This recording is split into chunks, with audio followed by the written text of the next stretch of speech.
If you're scared of heights, terrified of falling out of a perfectly good aircraft, bored by the idea of human flight, and nervous of trusting your life to a few strings and a flimsy canopy, then be warned, skydiving is not for you.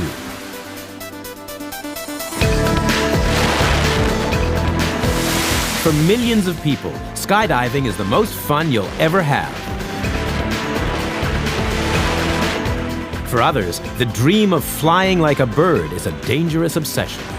This is the story of two pioneers who have won and lost the game of cheating gravity.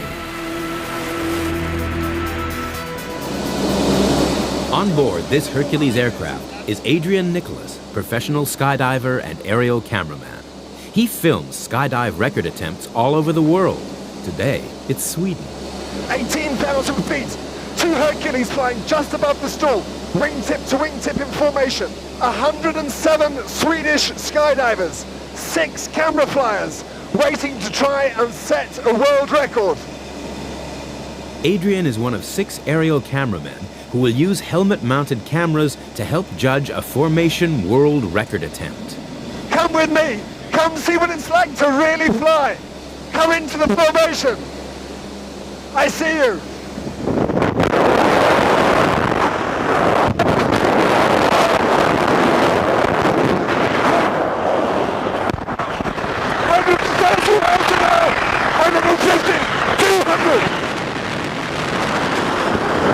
They're getting it together! It's the most beautiful sight! Coming up towards the cloud formation! There's just a few still to come in! I think they're doing it! Half round to the other side! 2 camera flyers going low! I think they've done it! They've got it together! They have to hold it for 3 seconds! 3 seconds! 1, 2, 3! They've done it! The Swedish big one! Fantastic! Yes, hurrah!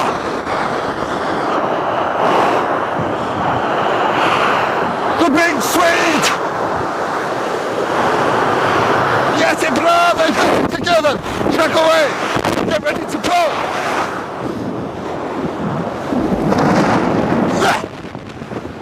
Adrian is 36 and British. He left school to become a rally driver. He then dabbled in professional wrestling and ended up as a radio host.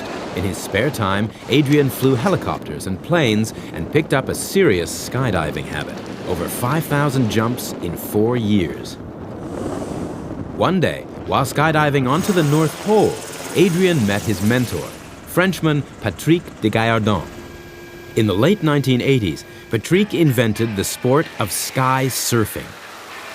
Previously, skydivers had been happy just to fall in space before opening their chutes. Patrick redefined what it's possible to do in the air.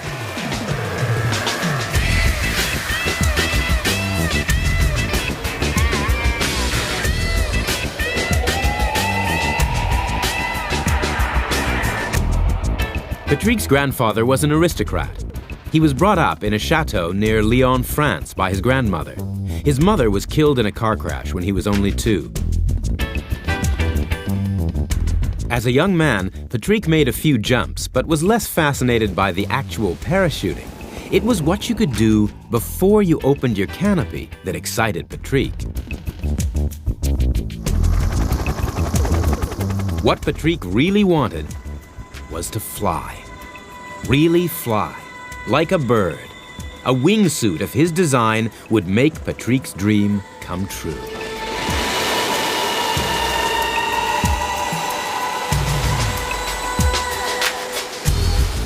Early versions of the wingsuit, made from a lightweight parachute material, allowed Patrick to move through the air in a way no one had ever done before.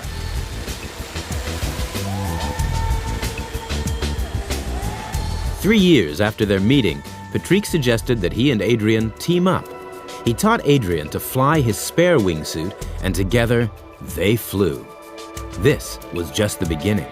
Their great dream was to explore the possibilities of human flight and set a new world record together.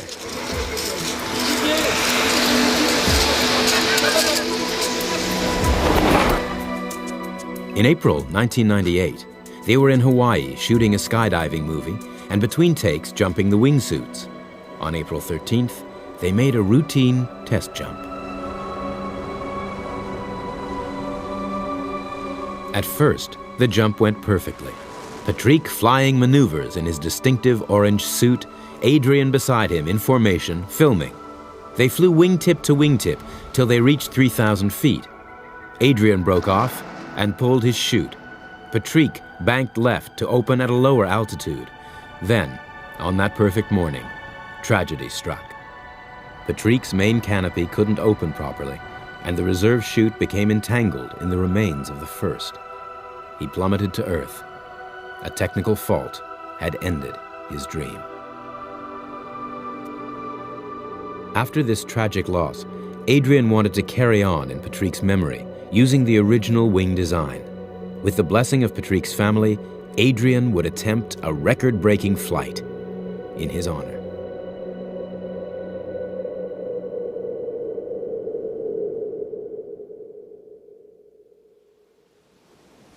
Mankind's dream of flying goes way back to the ancient world. A classic Greek myth tells of Daedalus and his wayward son, Icarus, who built wings of wax and feathers to escape from imprisonment on the island of Crete.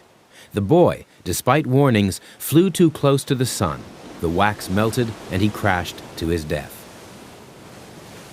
This salutary tale hasn't stopped copycat birdmen, from cranks to serious engineers. But however hard they flapped, the outcome was always the same.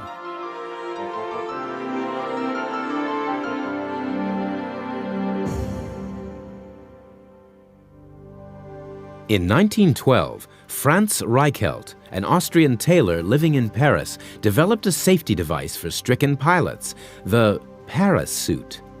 Reichelt tested his cloak of stiffened wires by making a preparatory leap from a barn roof onto some straw. He then applied to fly the parasuit for real from the Eiffel Tower. In front of a crowd of bemused journalists, he prepared to jump from a ledge 200 feet up. After sickening second thoughts, Reichelt made his leap of faith. Reichelt's only testimony was to be this bit of film and a large dent in the ground. During the early 1950s, Frenchman Leo Valentine, an ex-paratrooper, invented a contraption of wooden wings that bolted around his torso. By 1954, he had developed a rigid set of wings that would allow him to make a controlled descent in a tight spiral. In May 1956, the Frenchman made a display jump at an air show in Liverpool. Observers said he looked nervous. As he left the aircraft, his wing shattered on the doorframe. When he deployed his parachute, it tangled with the wrecked wing.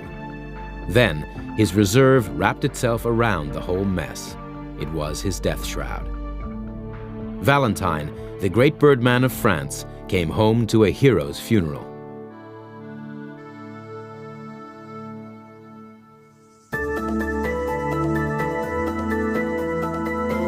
Some people are prepared to risk everything for a few moments of flight. Adrian and his partner and wingsuit technician Katarina Ollikainen were there when Patrick died. They're still committed to the cause. For the professional skydiver, you jump to live and live to jump. In memory of Patrick, Adrian and Katarina returned to make a base jump from one of Europe's highest legal jump spots, and Patrick's own favorite.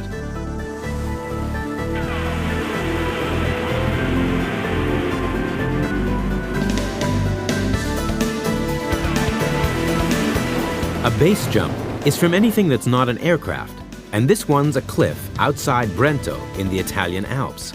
There are only 12 seconds to impact. Jumpers wait for over 8 seconds before opening their chutes. The skill and thrill come from forcing the human psyche to do something it's screaming not to do.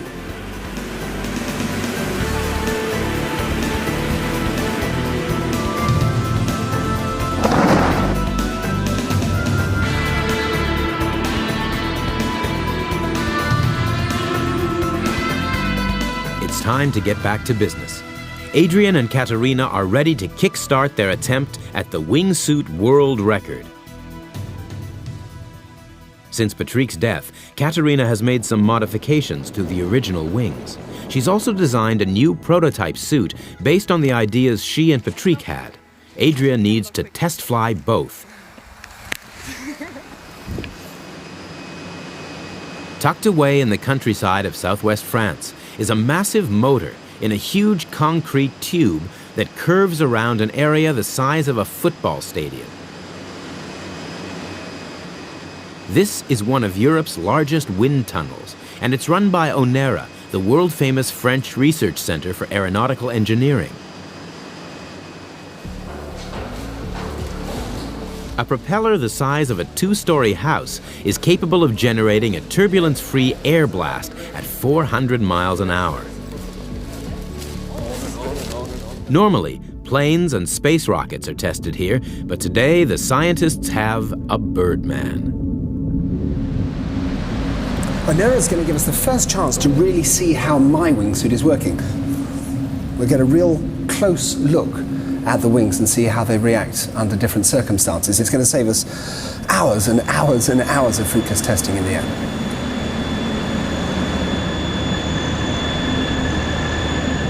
Suspended from counterbalanced wires with pulleys to avoid being literally blown away, Adrian lifts gracefully up into the flying position. After this short warm-up and calibration flight, Adrian and Katerina are impatient to get the new suit design, this one green, into the tunnel. Apart from color, the essential difference between the two is the size and shape of the wing section. The orange suit has an arrow-shaped wingspan, rather like the swept-back wings of a fighter jet. The new green wings are larger than Patrick's design and give more surface area. Katerina hopes they'll help Adrian glide further. We want to try to make a better glide angle and also be able to find out a little bit here the connection between how long you can stay in the air and what speed, forward speed you are using. So maybe find the ultimate glide angle. Small pieces of wool, called telltales, are sewn onto the edge of the wings to show up the airflow and wing profile. The bigger green wings will need to be stretched very taut by Adrian's arms to create extra lift. The idea is to be able to use the human body as efficient as possible in the suit, because that's where you have all the strength, and also that's like the only rigid part. It's like the skeleton of the wing. So we have to figure out the best way to use Adrian's arms and body. We start with 40 and 74 miles an hour. 74. So it's exactly the same as before? Yes. If that's just okay? To compare. Yes. Okay. I think this will be very tiring. Okay. Yes, I think so. Yeah.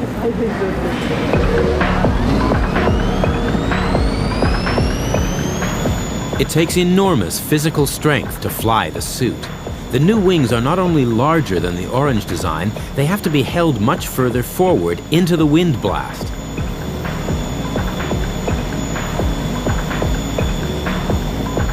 It's soon obvious that the wing profile will need more work before it can be taken into the sky.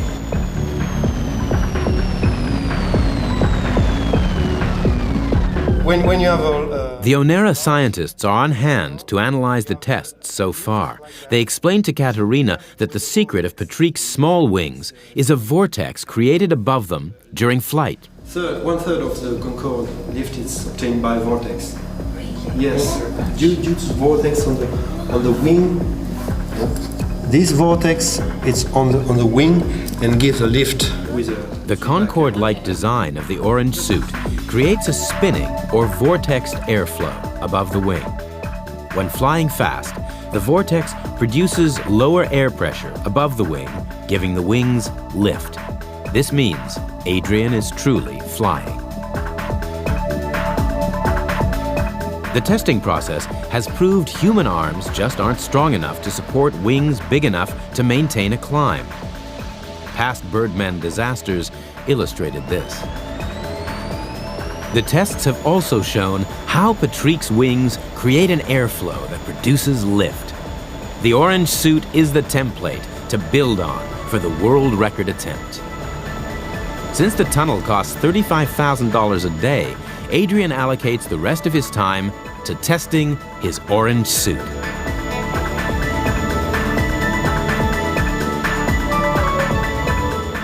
I've always wanted to fly. I believed in Peter Pan till I was about 28 or 29. I used to have dreams that I could fly. I'm very lucky. Leonardo da Vinci gave his right arm for one day as me, which is bizarre really, because I don't suppose anybody else would. In 1490, the leading light of the Renaissance, Leonardo da Vinci, took time off from painting the Mona Lisa and dissecting dead bodies to design a fall-breaking parachute, though there's no record of it actually being flown. Da Vinci's design involved a square of 4 poles that supported a canopy. He wrote, "A roof of linen, 12 arms in length, 12 arms in height, will allow a man a safe descent." Da Vinci's design would probably have worked, as parachutes from the 20th century, like this classic paratrooper's round design, have very similar dimensions.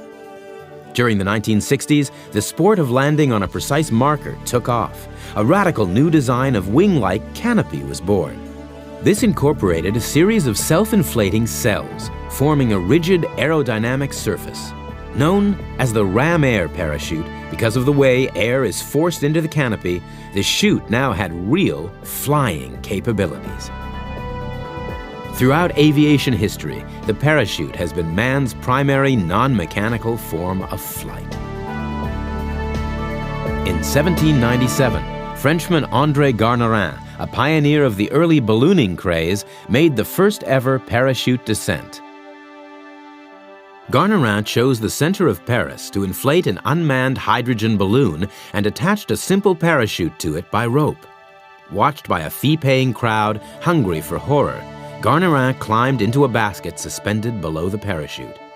The theory was simple. The balloon would carry the parachute and pilot to 2,000 feet. Garnerin would slice the rope and descend on the chute. To the astonishment and probably disappointment of the crowd, the contraption actually worked. The parachute opened, but swung violently from side to side, causing him to throw up over his not-so-adoring fans when he landed. It wasn't until 1837 that bloodthirsty audiences finally got what they were paying for: England's first parachuting fatality. Robert Cocking was a gentleman adventurer and artist with more courage than sense. Cocking naively thought he could solve the instability problem by turning the parachute upside down. In front of vast crowds, he took off from London, attached to a piloted balloon. Cutting himself away, the parachute instantly imploded. Cocking plummeted to his death. Following in the boots of these great parachute pioneers was Dolly Shepard, the British parachute queen, who made her first jump in 1904. Kind of like a showbiz manager, her astute boss, Captain Auguste Gaudrin, billed the 17-year-old as the greatest attraction of the show.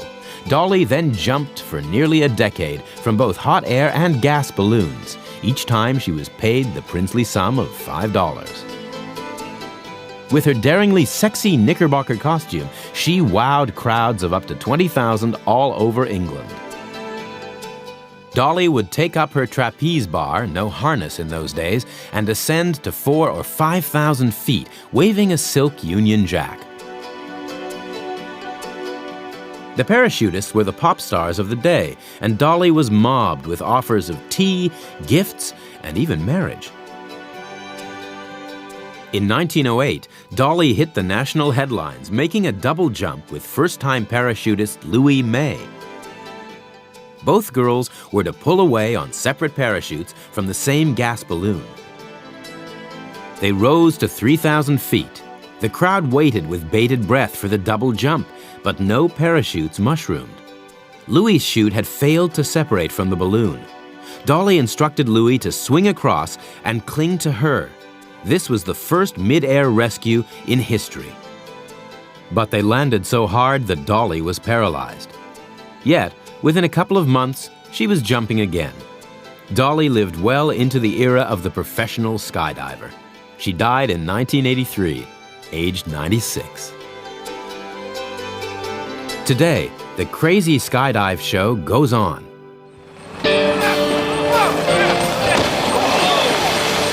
Technology's changed, but the love of thrills and spills remains the same. For Dolly Shepard and her contemporaries, it was a triumph just to land safely. But display parachuting soon became about canopy control, and in some cases, lack of it.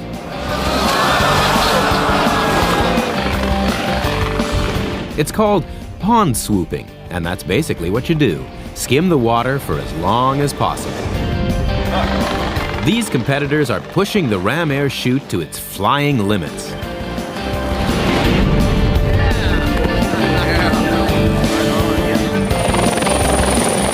In pond swooping, you have to use the lift potential of the canopy. The air that is rammed into the tube-like cells fills up the canopy's wing shape. The faster-moving air on top creates low pressure and produces lift.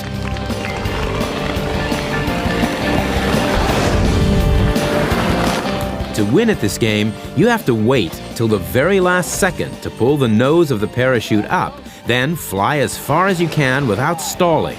A stall spills the air from below the wing, and much to the crowd's delight, you make a humiliating splashdown.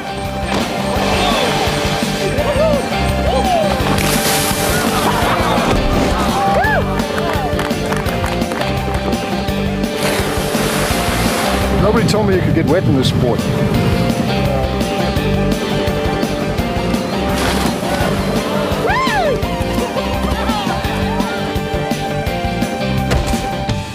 Pure large overdose of raw satisfaction.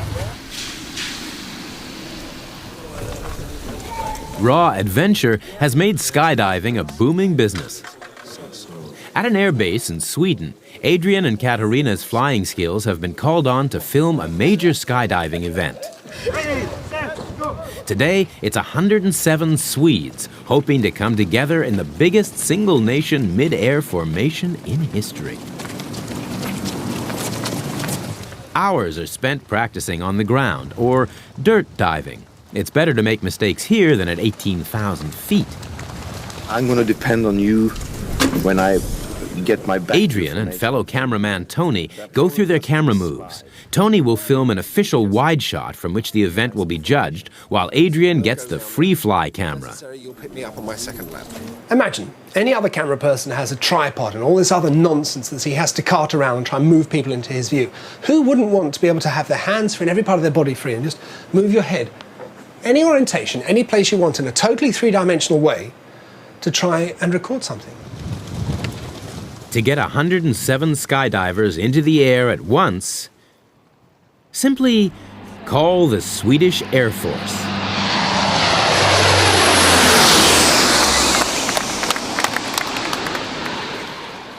They've provided 2 Hercules C-130 aircraft.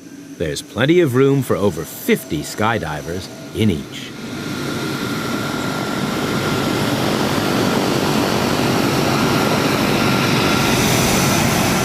It's time to turn their dirt dives into a skydive.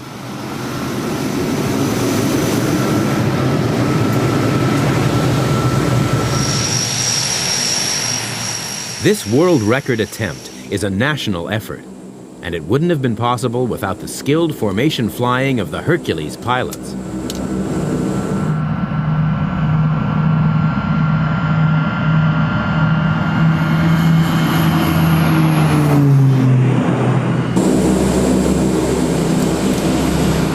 The Hercules climb rapidly to 18,000 feet to give the skydivers the 70 seconds of free fall they need to get the formation together. They need extra oxygen when flying at over 10,000 feet with the plane doors open. Without it, they may feel dizzy or even black out.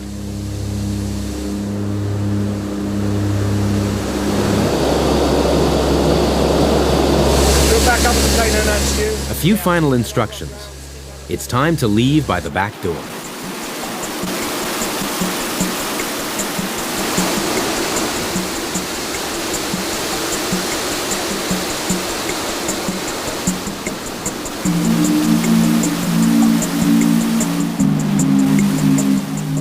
"107 men and women, 6 camera flyers, and a dream within their grasp."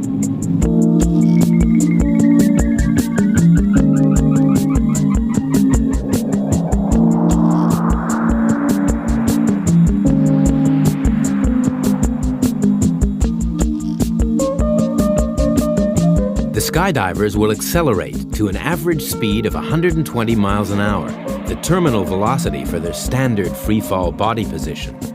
But watch the bottom of your screen. Adrian catches up with the formation by flying head down. This way there's less air resistance, and he can reach well over 200 miles an hour. This is where it gets very dangerous. Any accidental opening of a chute or a tumble in freefall could end up in a collision, and the combined speeds are fast enough to kill. Adrian continues in his distinctive flying style, upside down.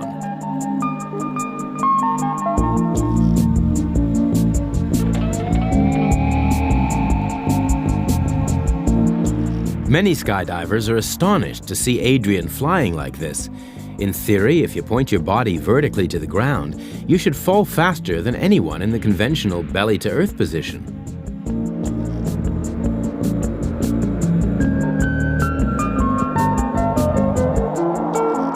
Adrian's unique flying skills, also used when flying the wingsuit, are at the moment his trade secret.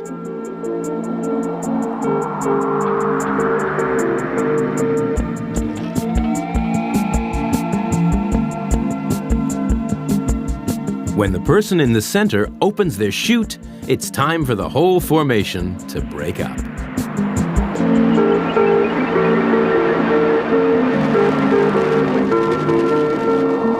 For me, I get so much pleasure just from flying, just from being there.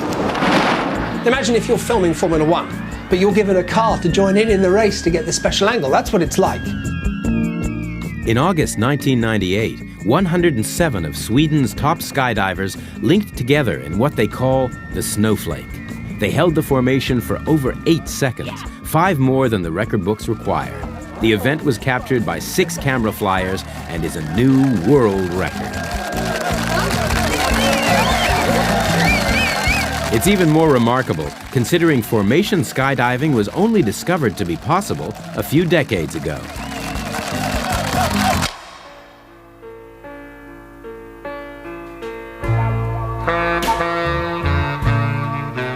This is the Elsinore Parachute Center in California during the 1960s. A group of ex-Army paratroopers started a company whose slogan was "Selling Gravity." With the French and the Russians, they were among the early pioneers of free-fall techniques.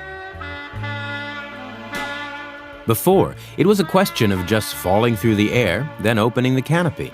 These innovators realized that this airtime could be safely extended. So, new freefall techniques had to be invented through trial and error.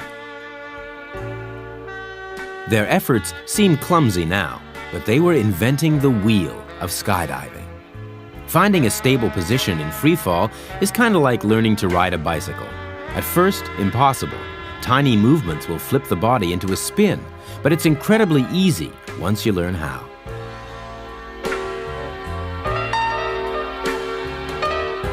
Within a few years, as confidence and experience grew, individuals were achieving the unbelievable feat of passing an object to another person during flight.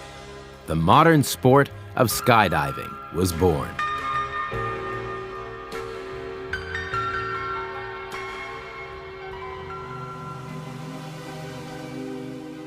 This pioneering time was the era of the right stuff, the height of the Cold War, and the beginning of the space race.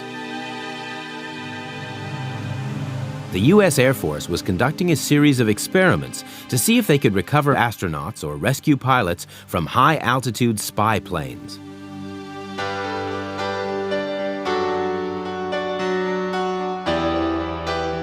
This is Operation Excelsior in the New Mexico desert, August 1960. Test pilot Captain Joe Kittinger is about to make a balloon ascent, then jump from 102,000 feet in a spacesuit. The trial run nearly killed him.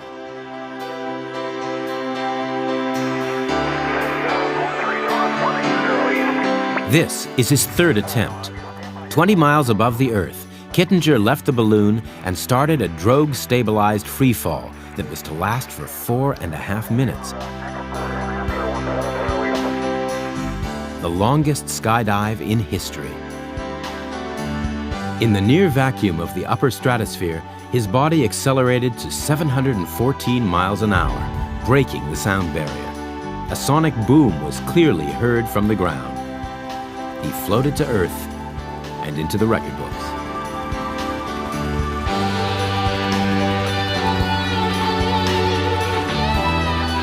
No one since has made a freefall from such a height, though some have died trying.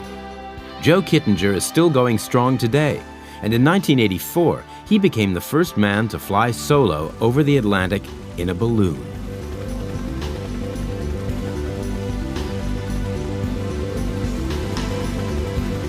At the age of nearly 70, he's still barnstorming his way around the world, breaking records. Adrian's jump will be from less than 1/3 the height of Kittinger's, but he will try to fly rather than fall into the record books. The attempt on the unassisted flight world record now moves to Tilstock on the England-Wales border. With the help of specialist aerial photographers Peter Degerfeldt and Goran Wiedenby, Adrian and Katarina plan to photograph the suit in flight. Katarina has made some small changes to the suit based on what she's seen in the wind tunnel test. What's the difference on this one compared to the one you tested in the wind tunnel? The shape of the wing. The shape? Yeah. Yes, the shape of the wing, bigger definitely. The ribs in the wing have a different shape. You will get, hopefully, better wing profile of this. And this is just actually a middle step, because we can see if we are on the right way for the next model that we are tinkering on right now.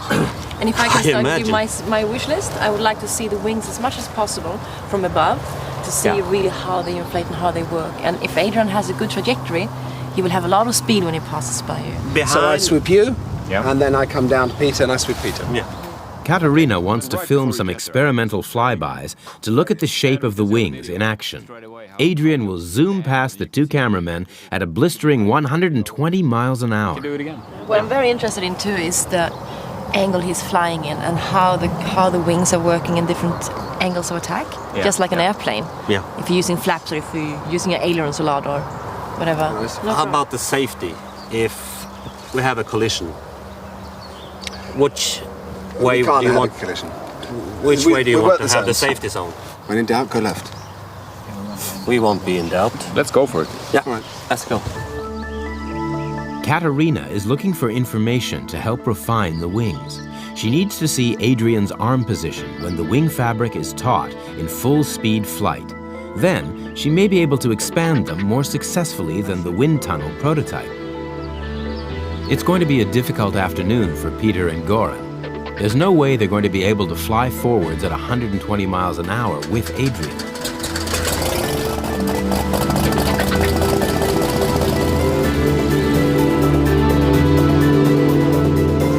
So, they plan to leave the aircraft 1.5 miles before him and open their chutes. Then, they'll float under their canopies, separated by 1,000 feet of altitude, like a staircase.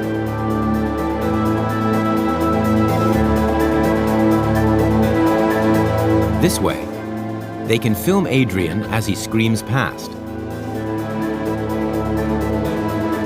Goran goes into an altitude-losing spiral to place himself below Peter. Adrian will travel a further 2 miles upwind for his flight back down through the carefully placed camera staircase.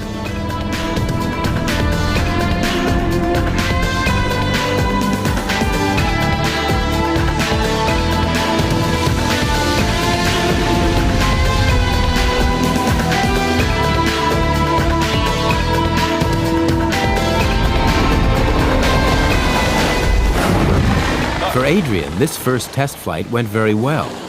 But it was to prove a big surprise for the camera team, trying to film an object moving at 120 miles an hour straight past them.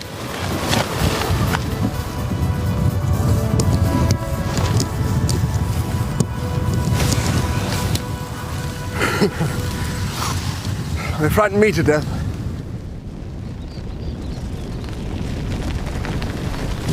What a shot!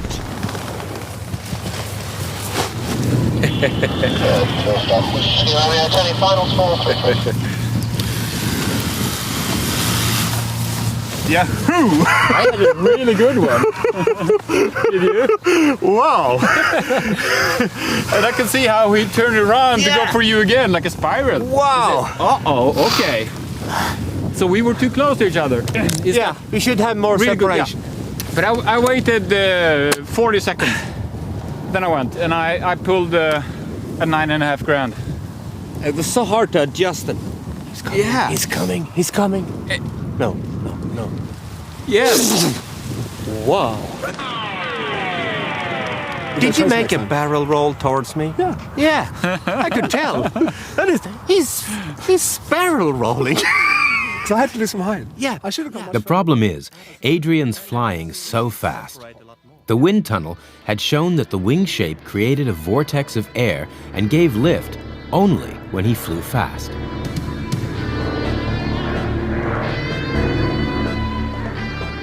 Peter and Goran prepare to jump again and catch the 120 miles an hour Birdman on film.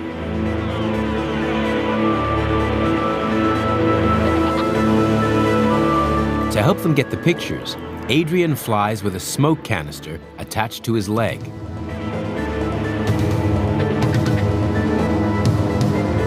They will run their cameras to capture slow-motion images and hopefully Katarina's elusive shots.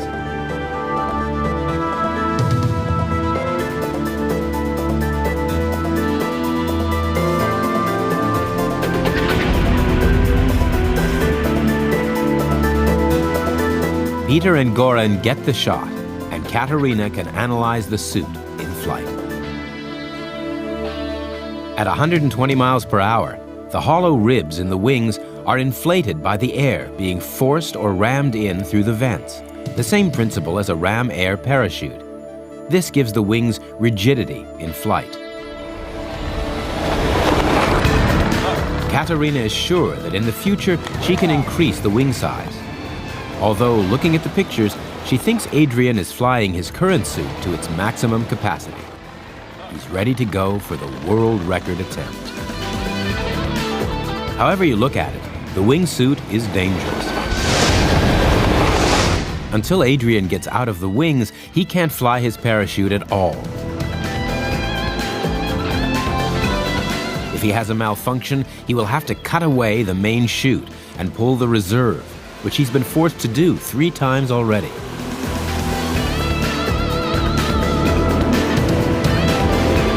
In the United States, about 30 people die every year parachuting.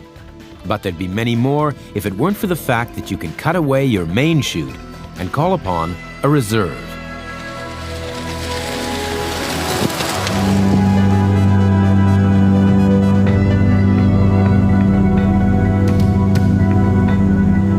Madeira, California, and 17 women parachutists hope to get attached to each other in a potentially life-threatening aerial maneuver. The idea is, step by step, to build a stack of canopies with each jumper locking her feet into the risers of the parachute below. This is very complicated flying and needs calm, clear weather as well as a calm, clear mind. Pop it, you're gonna lose it.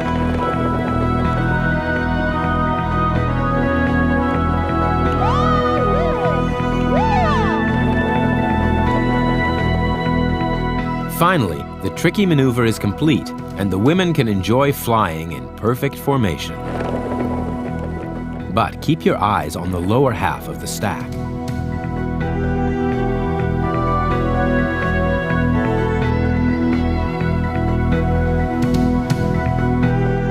As the formation breaks up, the chutes entangle and go into an uncontrollable spin.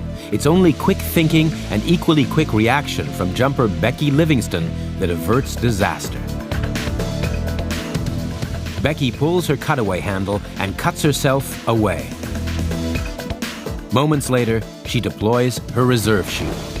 My bridle got tangled up. The bridle is a piece of fabric that is used just to deploy the canopy, and it just hangs and dangles back after open and does nothing except cause trouble. And it wrapped around Patty's lines, and the weight of both of us in the flying of the canopies was keeping either one from flying right. So because I was the low one and mine was the most tangled, I cut away, and that way you saw she was able to come down under hers and drag mine behind. All skydivers fly with a reserve chute and hope they never need it. These chutes are of extremely high quality and must be packed by a qualified and licensed rigger. You can see how quickly Becky has to react to deploy the reserve. Cold comfort for Adrian, who can't solve any problems with his hands tied in the wingsuit. With the death of their friend Patrick de Gaillardon still fresh in their minds, Adrian and Katerina are in California to attempt the world record for the furthest unassisted human flight. There's only one civilian skydiving center in the world that offers jumps from 30,000 feet, the same altitude that 747s fly at over the Atlantic. This is a connection that will hook into here. And this is just a push-to-fit type connector. This is what you'll be disconnecting when you leave the aircraft. All it takes is a few pounds pull. Specialist training is needed to cope with the extreme cold and lack of oxygen at these altitudes. Bailout is going to be used to provide oxygen in freefall. Just prior to disconnecting from the aircraft, you're going to be activating this system, then disconnecting from the aircraft and leaving it so you have a supply. Inside the aircraft, high-altitude jumping is risky. The changes in pressure are like those experienced by a deep-sea diver. Jumpers can even experience a version of the bends. you're going to be putting your body through quite a bit physiologically. We're going from ground level, where it's going to be very warm, 100% oxygen, which your body's not used to, going up within a half an hour to 24,000 feet, or within an hour to 30,000 feet, and then within a few minutes you'll be back almost to sea level again. The pressure change between sea level and 30,000 feet can cause the nitrogen naturally found in your blood to bubble, the bends. Adrian and Katerina will spend an hour on the ground breathing pure oxygen to avoid this.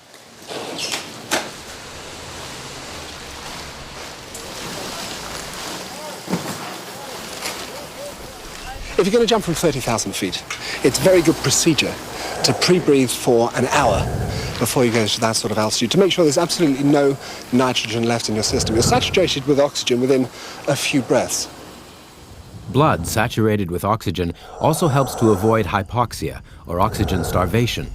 The higher you are, the less oxygen there is. At 30,000 feet, you'll need extra oxygen at all times. If you don't, you will be unconscious in 2 minutes, and very soon, dead. Skydive 2, radio check. Region loud and clear. Figure around flight level 270. We're going to call back for a wind check. Copy on that. On the way up, the plane carries jumpers who will exit at the more conventional height of 12,000 feet. Adrian needs to make a practice jump first. Even for a seasoned jumper, high-level jumps are risky. 350, Oscar 423. He will exit at 24,000 feet to acclimatize himself to the oxygen system and the cold.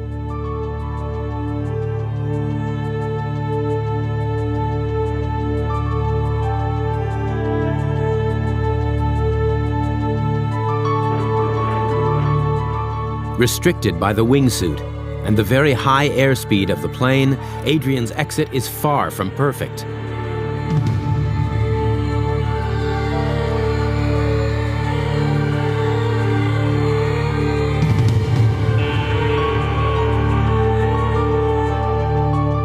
The next thing anyone sees is his parachute streaming to Earth.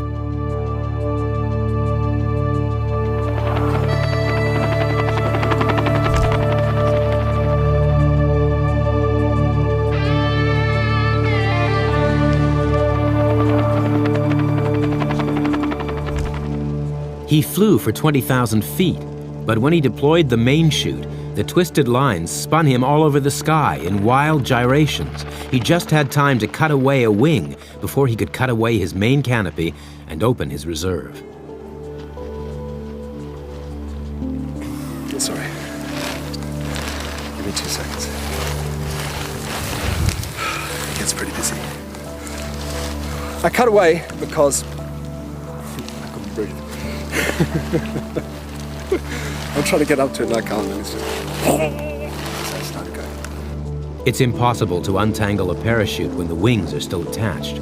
The main canopy had wrapped around his neck and was strangling him as he tried to free the wings. Before you cut away your main canopy, you've got to get rid of the wings. With the amount of tension and the way that you're hanging in the harness like this, it puts a lot of tension on all the cables running up inside the wings. So it takes more than one go to lose the wings. I got one wing clear. It was time to go then, because I'm spinning much harder and the risers are sort of right around here, around your neck on each side. It's like someone just jerking like this, so it's time to go. This is now the 4th time Adrian has had to fall back on his reserve chute.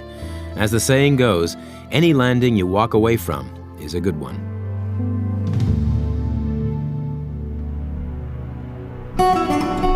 The next morning, it's time for the real thing.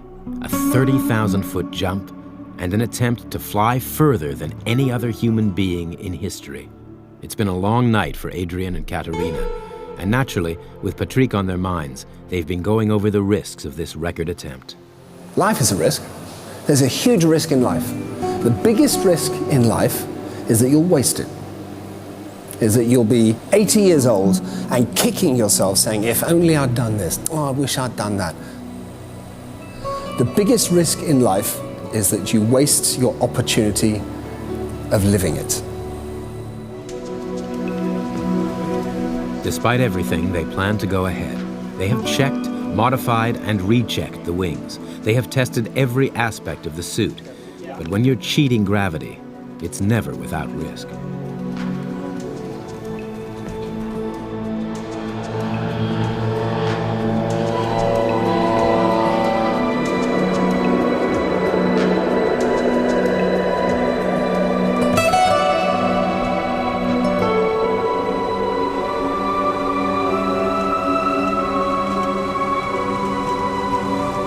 Because of the speed Adrian will be traveling, there's no one to fly a camera that can follow him. He's good to go whenever he wants to go. His progress will be recorded by GPS, a global positioning computer. Go, go, go, go, go, go. So he's within... At 9:30 on September 23rd, 1998, 5.7 miles above the Earth, Adrian Nicholas exits the plane.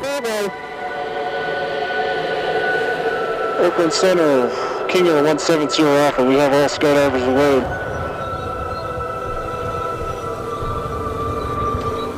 The pilot and those on the ground lose contact with him almost immediately.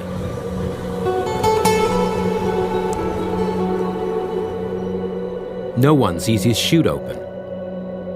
And for a long 30 minutes, no one knows where or how he is.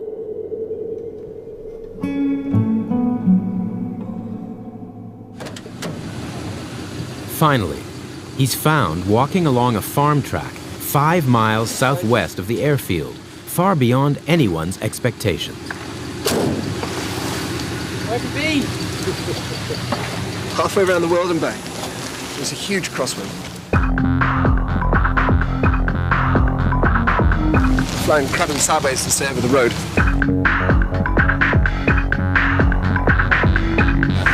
Felt like a long time. A long time. Plays tricks on your mind.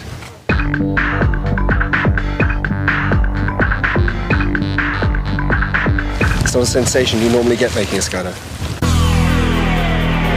With over 4 minutes of flying, Adrian has spent more time in free fall than anyone other than the space jumper Kittinger.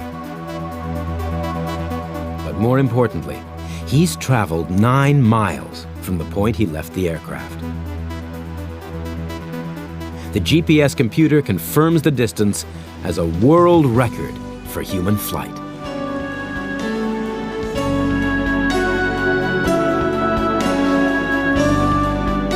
It still feels like a lie saying it now, but I flew 9 miles thanks to Patrick de Gaillardon's wings, and it was fabulous. I got over 4 minutes. 4 minutes seems forever.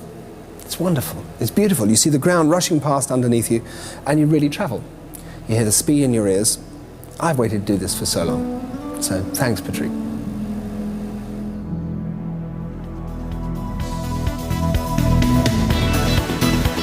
Adrian achieved a dream that many have died for.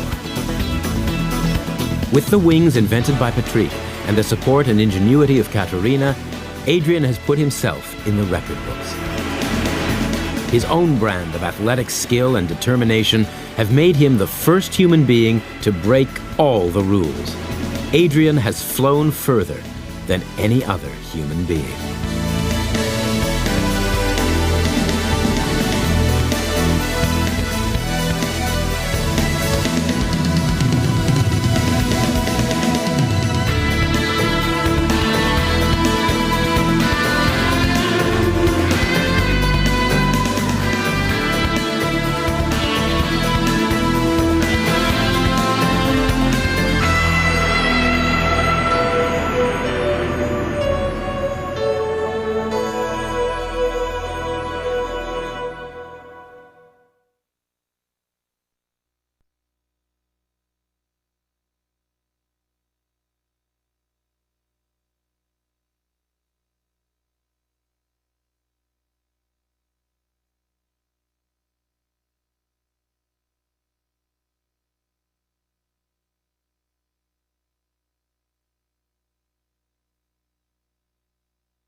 Rescues, surprise attacks, deliveries, or wingless flight.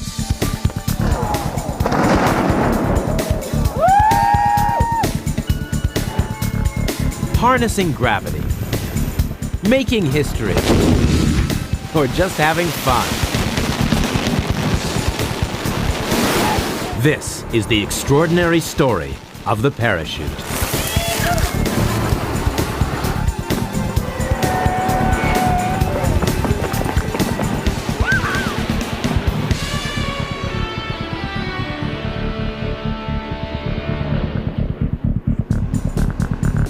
That others may live is the motto of the 129th Rescue Wing, part of the U.S. Air Force Rescue. Fly in from the V to the strobe light. Over the last 25 years, they have saved 219 lives from fires, floods, earthquakes, and other disasters. What makes these rescuers unique is the parachute. Nobody is trained to use the parachute in as many situations, day or night. This time, it's a nighttime accuracy jump from inside a blacked-out C-130 transport plane high over San Francisco. An exercise in inky darkness, which we can only see using special night vision cameras. The jumpers aim to hit a tiny marker on an airfield 13,000 feet below. Each jumper wears a fluorescent nightstick to avoid mid-air collisions. This is not parachuting for the faint-hearted.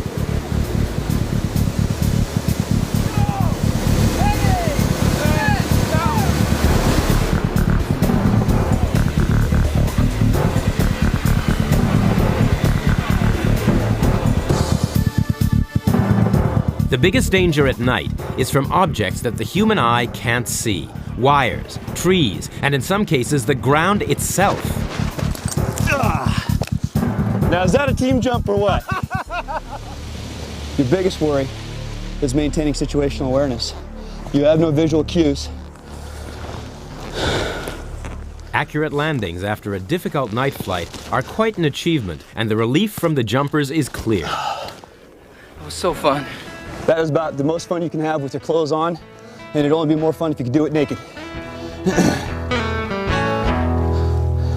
But the squadron's next jump is going to involve clothes, this time to protect them against water. A helicopter rescue jump straight into the ocean, wearing full scuba diving gear. The 50 men and women of the squadron are based in the massive aircraft hangars at Moffett Federal Airfield in California. They're on emergency call 24 hours a day. If you're lucky enough to survive an air crash at sea, these jumpers could be the first on the scene.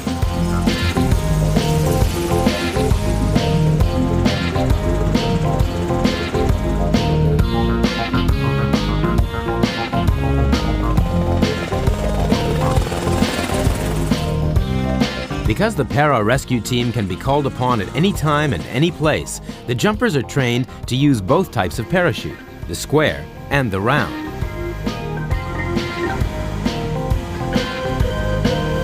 Round canopies are more easily opened. They're traditionally released by a static line attached to the aircraft. The line just pulls the canopy straight out of the bag when the jumper is clear of the aircraft.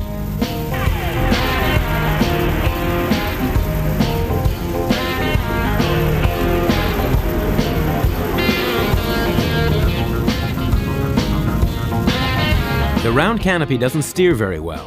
For most of the time, it's at the mercy of the wind. Yet, with well over 20 million manufactured since the first one in 1914, it's been thoroughly tried and tested.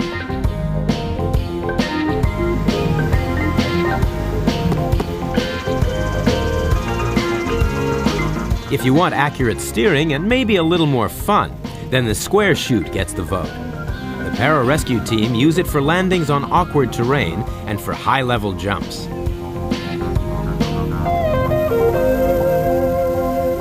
The square chute is normally released with a ripcord pulled by the jumper himself. With control over how long you freefall and the ability to steer your chute in all directions, the square chute gets full marks for accuracy.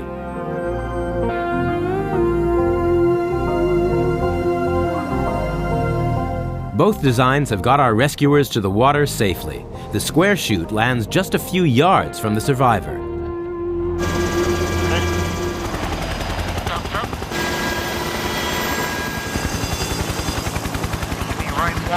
The 129th Rescue Wing are also on standby for every space shuttle launch and have been very active in hurricane rescue support. That's good.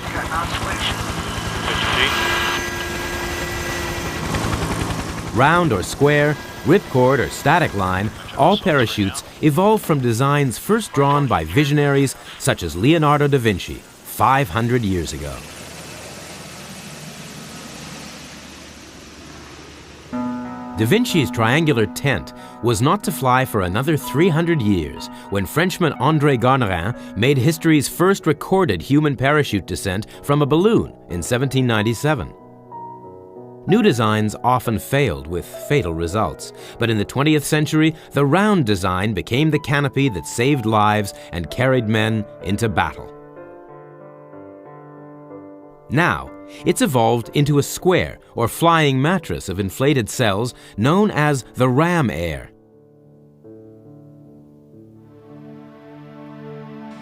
For 100 years after Garnerin's first flight, the parachute was merely a crowd-stopping spectacle flown by daring showmen. The age of the airplane prompted the idea of the parachute as lifesaver. 1914, and Europe marched to war. A new and deadly weapon from the skies was to change the face of warfare forever.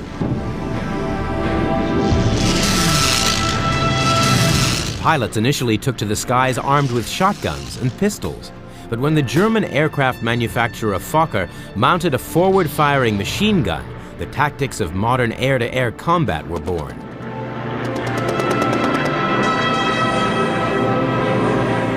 Although parachutes were issued to balloon observers on the Western Front, they were never given to Allied aircrew.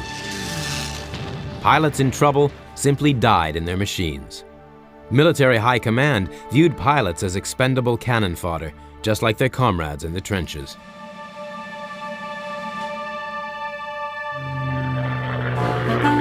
Only at the end of hostilities did air forces start to develop a parachute specifically for bailing out.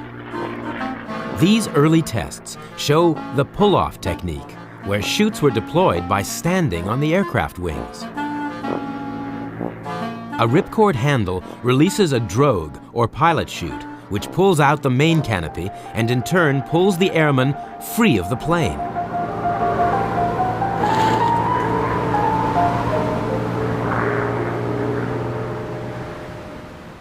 The father of the bailout chute was Leslie Sky High Irvin, a barnstorming parachutist of the 1920s and 30s.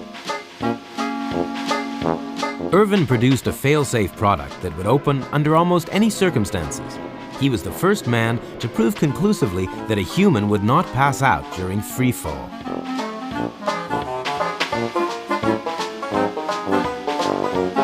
He also started the Caterpillar Club. In order to qualify for membership, your life must have been saved by a parachute in an emergency jump. It gets its name from the caterpillars or silkworms from which parachutes were made when this club started. A plane is in distress. Forcing open the door of the cabin, a flyer bails out. The others will follow. The lives of these men were saved by a well-constructed parachute.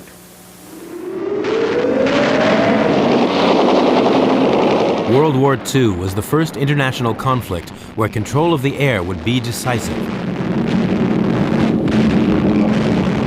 History was determined by the outcome of aerial engagements, notably the Battle of Britain, and later the destruction of Germany through mass bombing.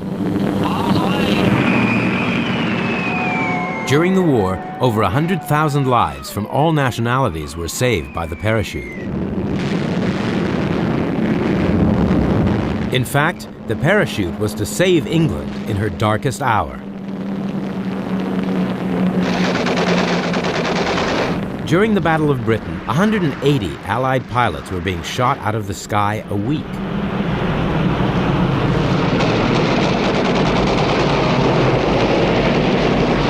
Thanks to the parachute, around 1/3 of them were able to land safely and immediately rejoin the fray.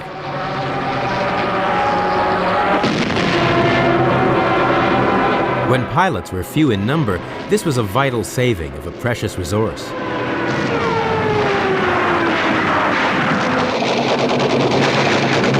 One young British pilot qualified for the Caterpillar Club 4 times in a matter of weeks.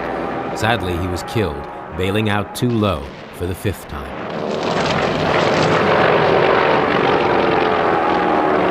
By the end of the war, fighter planes were flying and diving at over 500 miles an hour.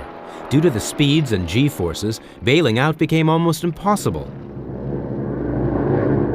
By 1945, Germany had developed a basic system that blasted a pilot and his seat clear of his aircraft.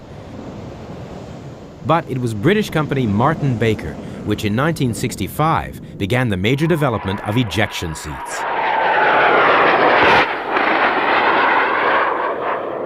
The ejection seat is a series of controlled explosions. First thing he has to do is pull on this handle here. That pulls the pilot back into the seat and allows him to be in the correct posture for ejection. The gas produced from this cartridge pushes the seat out of the cockpit. These are called auxiliary cartridges, which provide additional gas to push the seat clear. It will also fire at the same time this, which is our underseat rocket motor. Once the seat has actually cleared the aircraft, the sequencer then goes around and initiates this cartridge, which releases all the harness locks.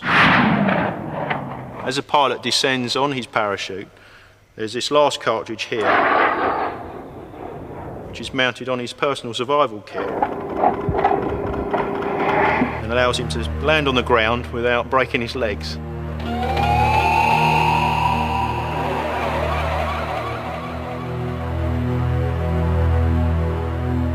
This ejector seat technology has saved lives time after time, particularly during takeoffs and landings.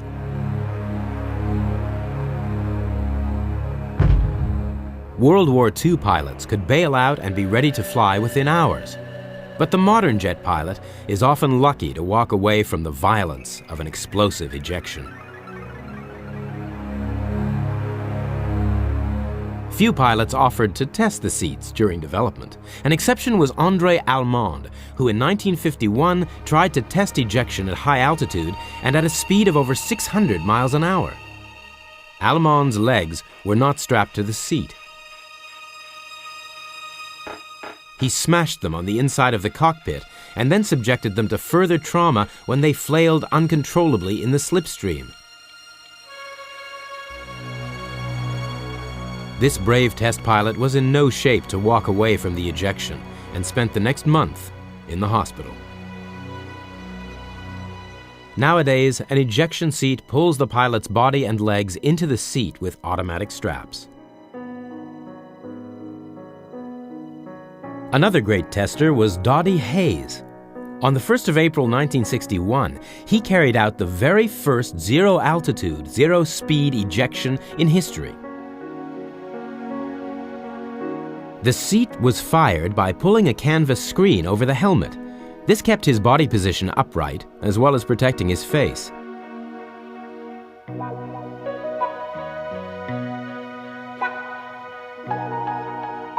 In any ejection, the human frame is the weakest link. The massive propulsive power applied to the backside is liable to crush the spine. Doddy Hayes carried out a series of tests for Martin Baker, but was forced into retirement after seriously injuring himself when one of them went wrong.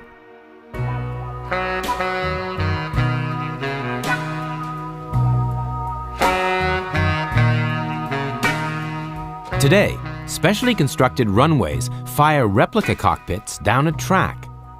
Dummies laden with electronics precisely record the effects of ejection on the human body.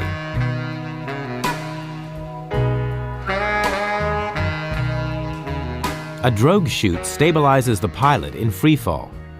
The pilot is then separated from the seat as the main canopy begins to unfurl. This has to happen in a precise order over a matter of milliseconds in case of an emergency during takeoff or landing. Every action in ejection has to occur fully automatically so that an unconscious pilot can be recovered with a good chance of survival.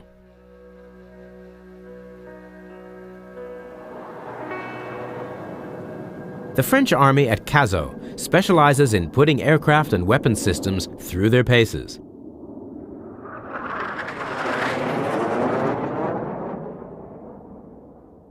Ten personnel are assigned to the ejector seat system testing.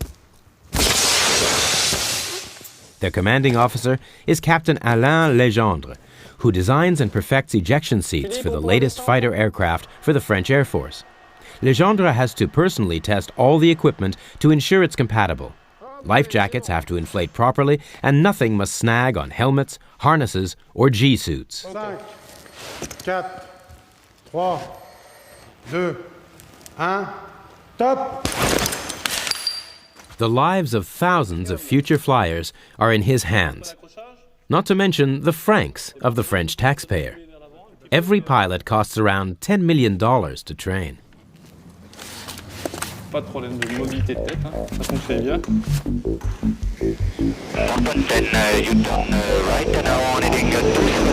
Once the canopy has passed all the tests, the whole seat and rig are put in the navigator seat of an old Meteor jet, and Legendre hands over jumping responsibilities to one of his trusty dummies. The Meteor climbs to high altitude and fires the dummy.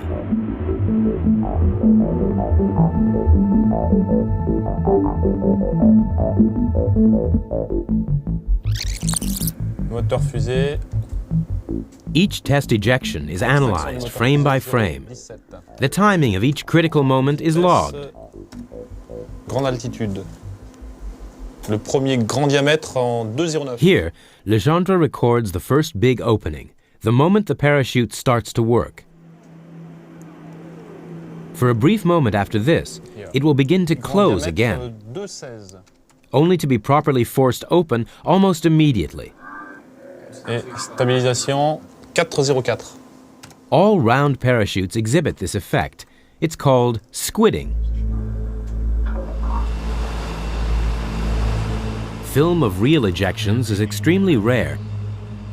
But at the International Air Show at Le Bourget in France in 1993, the Russians were displaying their latest top-secret lightweight fighter, the MiG-29. The MiG-29 is capable of incredible maneuverability. From takeoff, it can climb vertically and then immediately go into a series of impossible dives and turns. Suddenly, when only a few hundred feet from the ground, disaster struck. A bird strike caused the right engine to flame out and suffer a catastrophic failure.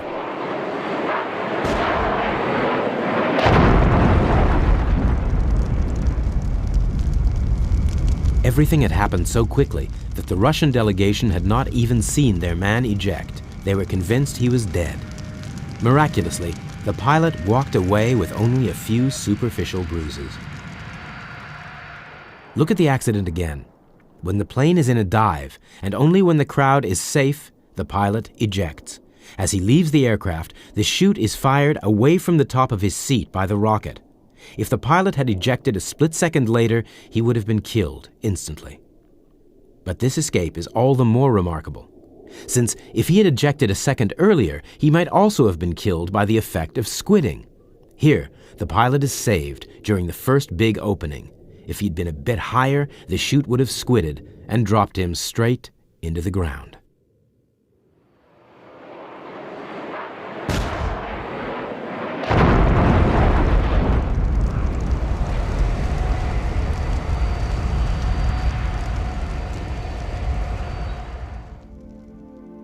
There's very little call for the traditional non-ejection seat bailout, but one man has to take bailing out very seriously. Balloonist, pilot, businessman Per Lindstrand, who flies the biggest balloon at the highest altitudes and has become a record breaker. With Richard Branson, the millionaire British entrepreneur, his daring flights always involve high drama. With problems like these, they need to be able to jump ship at a moment's notice. At altitude, a parachute bailout is their only option. We're at one hell of an angle. Richard Branson's skydive training nearly went badly wrong. He pulled the wrong handle and cut away his main chute, a frightening few seconds for him and his instructors. Then the reserve opened, and he landed safely. With events like this on his mind and a new high-altitude balloon race looming, Per Lindstrand needs to perfect his parachuting skills. It's a crisp fall evening, and Per is preparing one of his balloons for launch. This is just one of his many demonstration balloons, and is around a quarter of the size of the latest round-the-world balloon.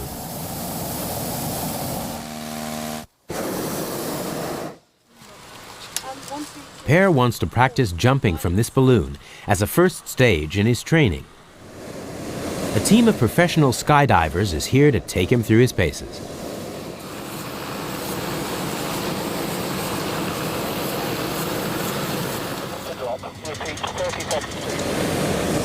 Per Lindstrand is probably the only pilot in the world who holds a license to fly any type of aircraft.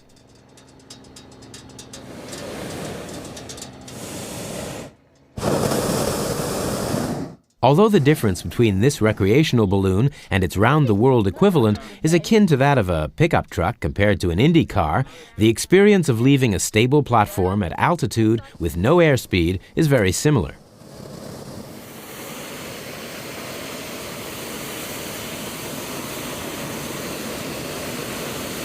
You go as far there as possible. The silent isolation makes a slow-moving balloon one of the most unusual platforms from which to skydive.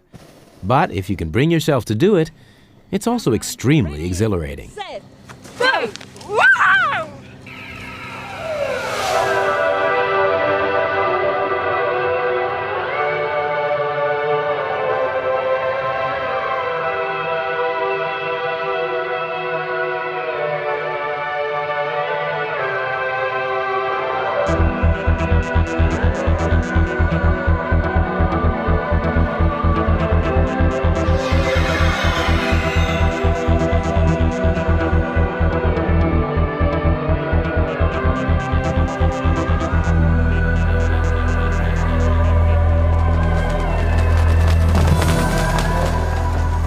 Pear's tracking position in freefall wasn't perfect, but this has been a very successful jump. Pear is now ready for the next step in his safety training, a series of massive altitude jumps where he'll practice skydiving from 30,000 feet with full oxygen apparatus. I think it was about 14% higher gravity today than yesterday. I feel it in my bones. You're the technical man, we wouldn't ask. Gravity rules, okay. Davis, California, the only drop zone in the world where civilians like Pear regularly jump from the same height as transatlantic jets, 30,000 feet. 7 miles up, it's cold, and oxygen is in short supply, so it's better to be prepared. Everyone will have to go through high-altitude jump training. And my basic task here is to keep everybody healthy and happy. So what I'm going to do now is introduce you to the equipment that we're going to be using. Inside the aircraft, we're going to have this console, which is 8 A14A regulators. Each person will have one of these hoses, which will come back, and when you sit down in the aircraft, will be mounted sitting on the side wall. This is called the toilet seat, because it just closes over like a toilet seat cover. Hooking into this is going to be a connector which will be run through your chest strap. This is a connection that will hook into here, and this is just a push-to-fit type connector. This is what you'll be disconnecting when you leave the aircraft. All it takes is a few pounds pull. It's time to make the first practice jump. So it's get in the aircraft, sit down, get the hose, start the pre-breathe, get comfortable. Goggle-wise to cover over your eyes, also to protect your face.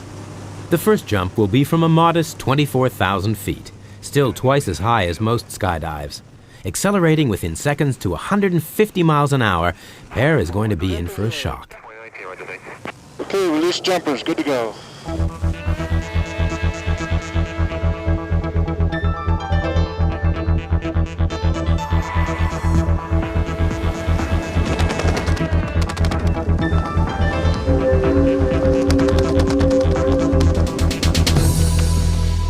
It was not a good skydive. Pear tumbles on exit, and the sudden blast of air rips off his goggles.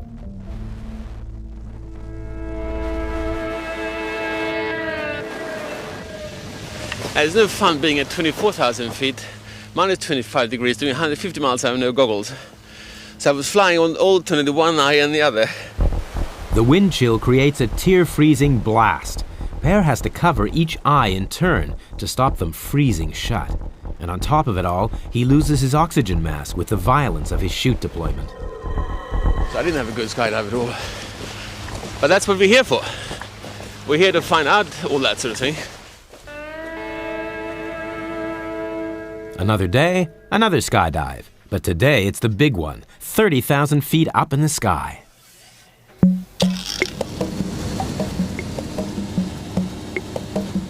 Overnight, Pear was able to spend time correcting the fittings to his equipment and mentally prepare for 2 minutes of skydiving in sub-zero temperatures, sucking on pure oxygen. 2019, clear direct point, raise, remain in the Golden Gate 3 arrival, maintain maximum forward speed, forward spaces. Jumpers are gone.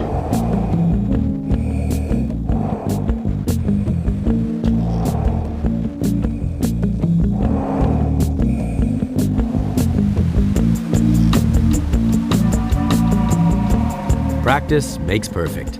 Today, Pear did an immaculate 2-minute freefall through the smooth air of Northern California. He's on top of the world. Absolutely brilliant.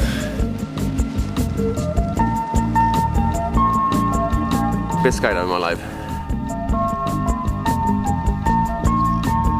It's cold, but it's not that cold because the air is so thin. It's minus 35, but you don't feel it. The only way you realize is when you're turning around, different air blasts into the chin. Otherwise, you wouldn't notice.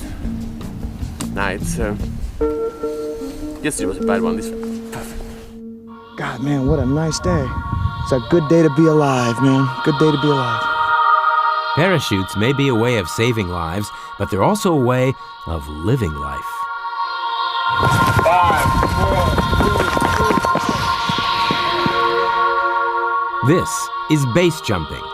Base stands for buildings, antennae, spans, or bridges, and the earth. Base jumping from this extremely low cliff, you're only 6 seconds of free fall away from death. I'm alive.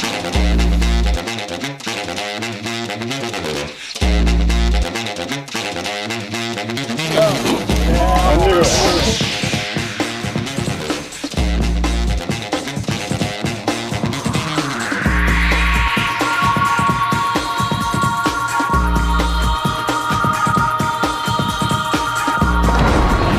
These chutes are specially rigged to deploy almost instantaneously. The downside is the violent jolt when it opens. What's a priority for you when you jump? Live. Very few bad things happen in this sport, which is good. Reactor!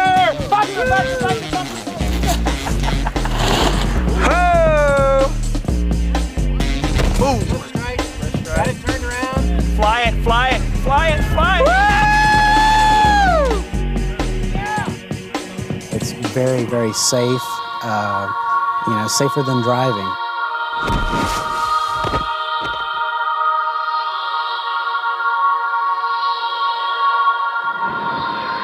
That 15 seconds just lasted 3 hours. See ya!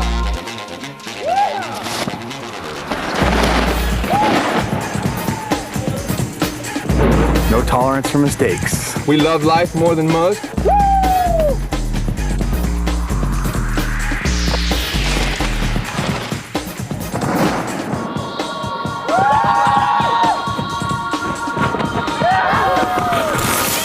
I was scared to death.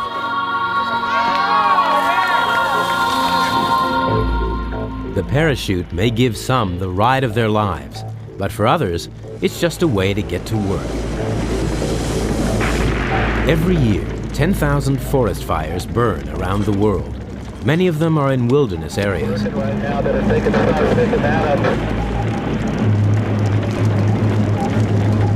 If left, these fires will rage out of control and threaten homes and the environment. Luckily, they can be caught early by an elite group of firefighters who get to work by parachute. It's one of those things that takes a lot of practice, and it's easy when the conditions are right, and it's really difficult when the conditions aren't.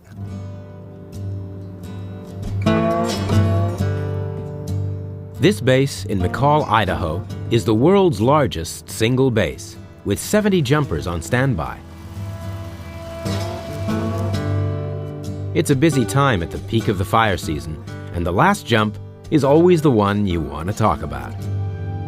Well, you know, the jump was one of the wildest jumps I've ever done, because when I got out of the airplane, I got out in a cloud, totally in a cloud. And so when I got out, I couldn't see if my feet were coming up or where. There was no spatial relationship to what was happening. So I got out in the cloud, and then I just hung in the cloud and waited until I could see the ground, and I just let my canopy fly the direction it was pointed. It's a real hit and miss type deal sometimes.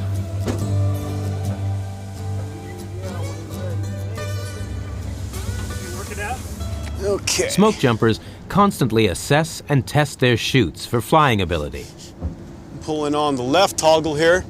The blue part of the parachute that you see on top is the front of the parachute, and the back of the parachute you see with all the netting and the holes in it, that's what gives this parachute forward speed. As you see right now, I'm going to apply brakes to this parachute, and you'll see that it takes a drop down. I slowed down the forward speed, and that's why that parachute went down. As you'll see on the side here, you'll have two red steering lines. That's where your steering's coming from off of these toggles. I'm going to pull on this left toggle here, and you'll see that the steering gores close, and that causes a turn in the parachute. I correct it by pulling the opposite. You know, we can see something real easy that's happening to the parachute just by having it behind the truck here. The flaps in the round chute give it a surprising flying capability. If you apply both brakes and close both slots, you'll come almost straight down. And if you pull the brakes even further down, it'll force you out of the front of the canopy, and what'll happen is you'll slow down to 0 forward speed, and then the canopy will start to swing a little bit, and then you'll start to back up. Yeah, so you can actually back these things into the jump spots. This year, 2 new jumpers are on the McCall team, Russians Vladimir Drobachin and Viktor Ponomarev. The Russians have the world's largest force of smoke jumpers, and they all jump the square. I think this is much better canopy for all smoke jumpers. And because this parachute has nice landing, its square canopy they have more control. It's very important I think, for all smoke jumpers. Before the Russians can join the McCall jumpers on full alert, the team must test jump a mixed load of round and square chutes. It'll be a chance to put the Russians through their paces and to drop the square chute into the Idaho forests.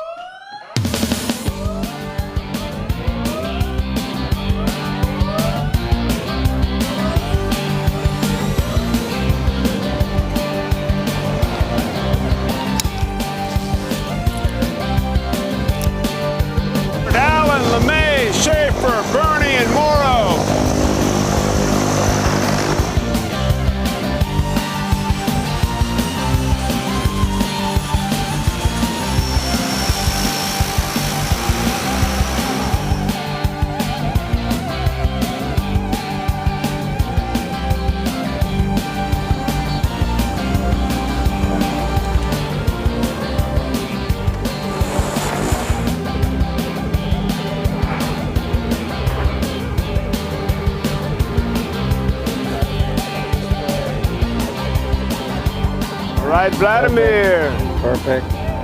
Nice, nice. Feet together. Very good. Yes. Good setup. Last man out is Victor. Not connected to the aircraft by a static line, he trails a drogue chute that pulls the main canopy.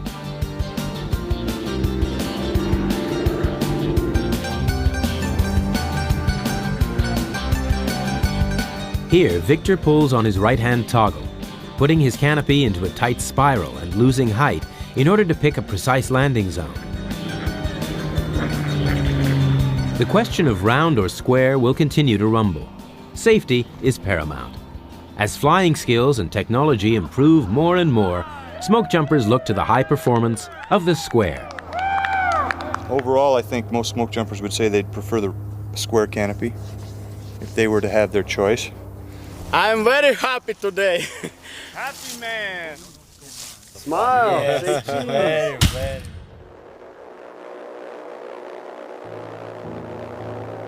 The parachuting know-how used by the smoke jumpers was learnt in an earlier era. For centuries, generals have been trying to drum up cunning outflanking movements. The Trojan horse of the 20th century was to be the paratrooper. Dropping infantry by air was first tried by the American military after the end of World War I.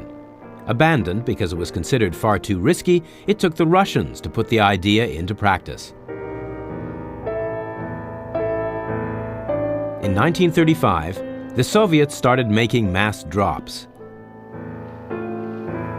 The troops simply rolled off the wings and then manually pulled their ripcords.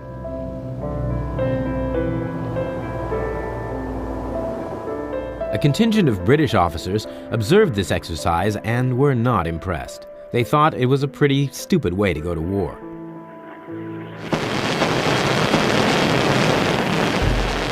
Meanwhile, Hitler was busy rearming Germany and had secretly prepared an elite airborne force, the Fallschirmjäger, the parachuting hunters.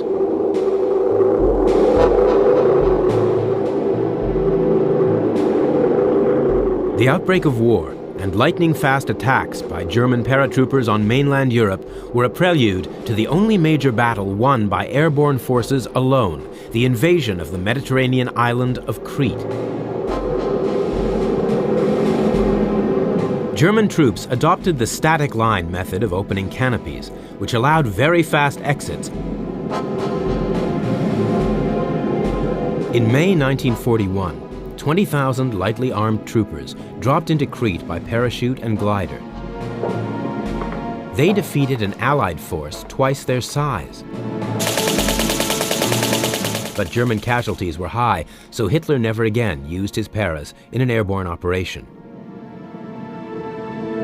This German victory galvanized the Allies to develop their own airborne forces, and within 2 years, they had their own army of paratroopers. They're probably best remembered for the heroic battle at Arnhem in Holland during September 1944. It became known as a bridge too far. The idea was to hasten the end of the war by dropping a carpet of paratroops onto a crucial bridge over the Rhine at Arnhem, ahead of the front line.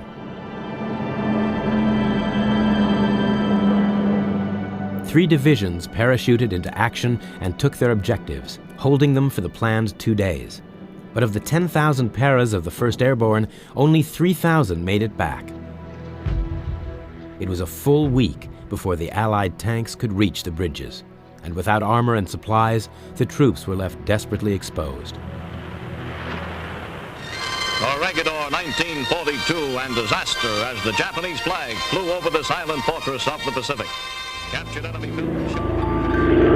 Some of the most successful airborne operations of World War II were carried out against the Japanese by small-scale, highly skilled American forces in the Pacific.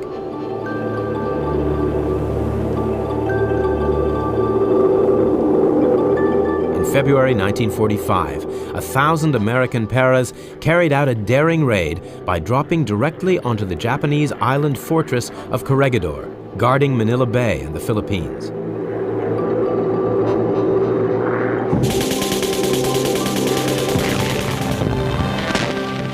Although the enemy were prepared to fight to the death, the attack took them completely by surprise and was a total success.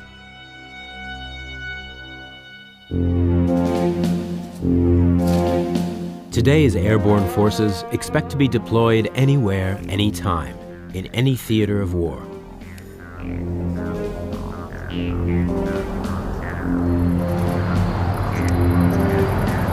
Attack action! The one weapon the para should never be short of is surprise. Section 800, 2 fingers left, base center, rapid fire!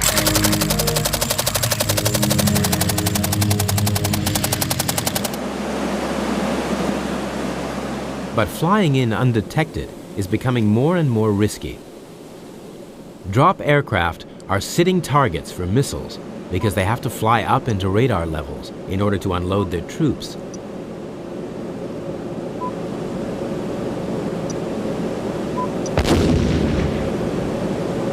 Due to the development of the new low-level parachute, which allows troop drops at only 250 feet, aircraft now have a window at which they can drop their troops and quickly return to a safe, hedge-hopping 50 feet.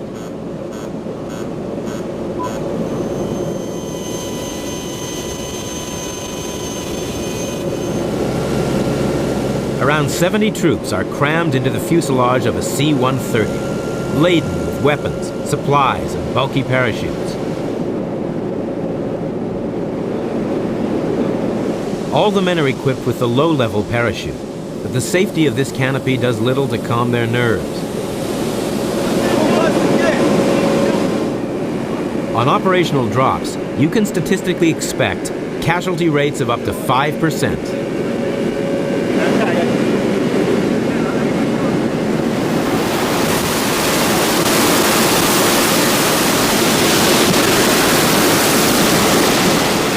On this occasion, 2 men are about to become entangled during the descent and plummet to earth.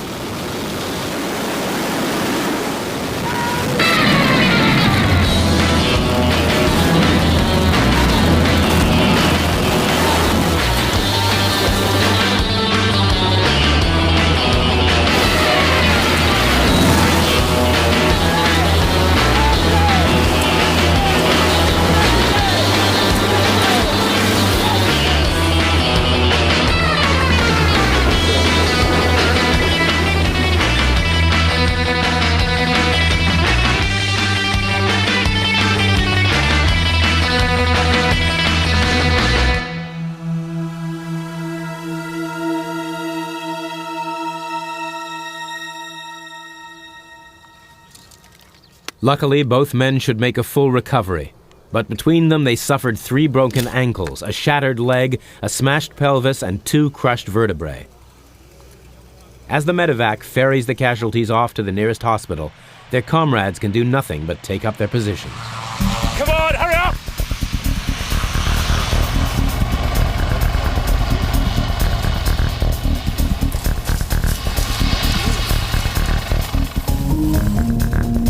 Paratroop drops are not the only way that the parachute goes to war.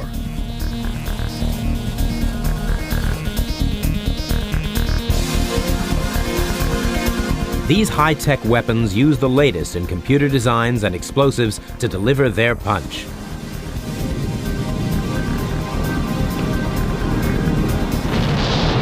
Yet, every single one would be useless without a parachute to act as an air brake or aiming device.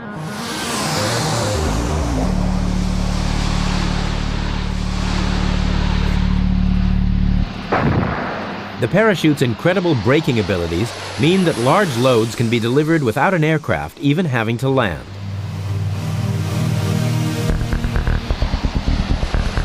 Aircraft also have their own parachute braking systems to shorten their landing distance. This is what happens when it goes wrong.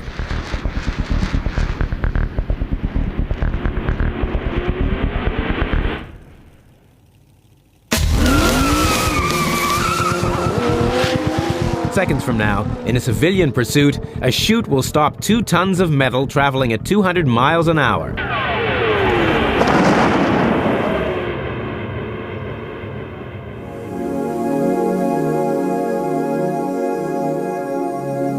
The parachute as an air brake has been instrumental in all space exploration.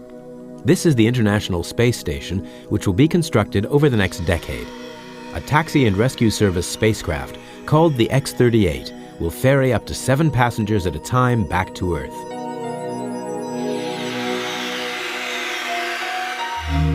First, the pilot chute deploys a drogue, which stabilizes the aircraft, and then pulls out the main chute. This is a 5,500 square feet parafoil, or ram air square, so large that it needs 17 explosive bolts to open it stage by stage. Execute extra 10% on both sides. Gear is down, gear is down. Once the canopy is fully operational, the X-38 is flown to the ground using an onboard controlled guidance system, either driven by the mission control or by the crew. Touchdown, the vehicle's down, the vehicle is down.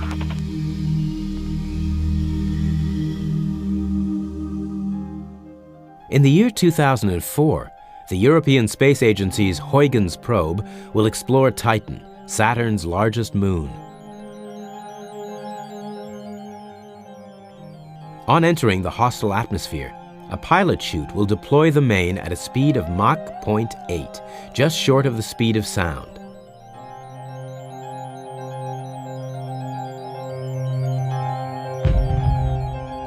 Thanks to a simple air brake design, sketched by Leonardo da Vinci more than 500 years before, the newly landed probe will be able to beam back to Earth images of an alien world.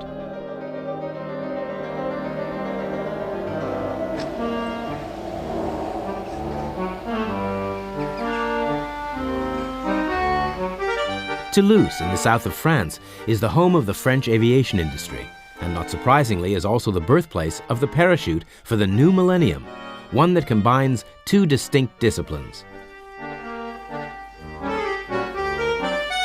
Test pilot and designer Jean-Christophe Berlin was the man who had the vision to see that it takes 2 to tango, and married the parachute to the paraglider.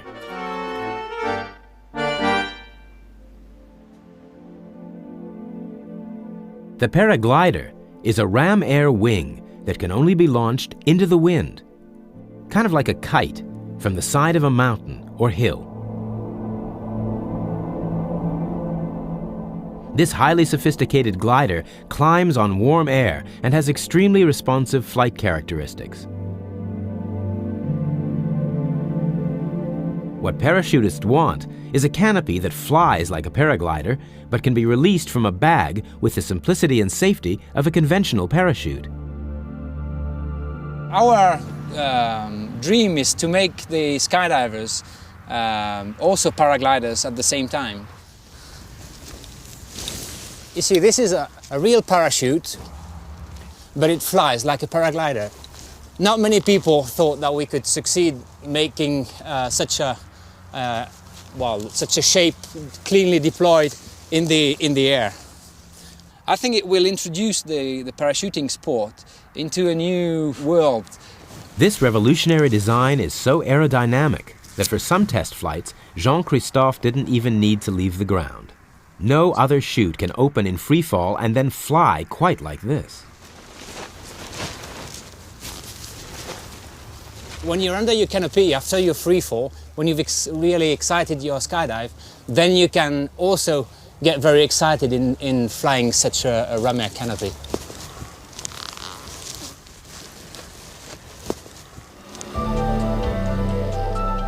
It took 3 years and multiple generations of subtle changes to manufacture a ram air paraglider that opens safely at freefall speeds of over 100 miles an hour. This particular ram air design is made up of over 30 individual cells, designed and cut by computer.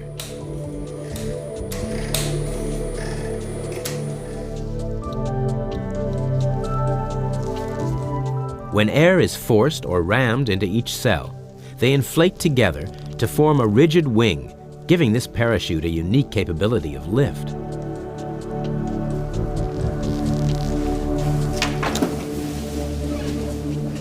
For this remarkable innovation to become mainstream, it has to be possible to pack it. It was originally very difficult to pack a paraglider, nearly impossible. So we had to redesign all these rigging lines and suspension lines and ribs just to make it, I would say, packable. So here it is, a glimpse into the future. Jean-Christophe's packable, flyable, paragliding super chute.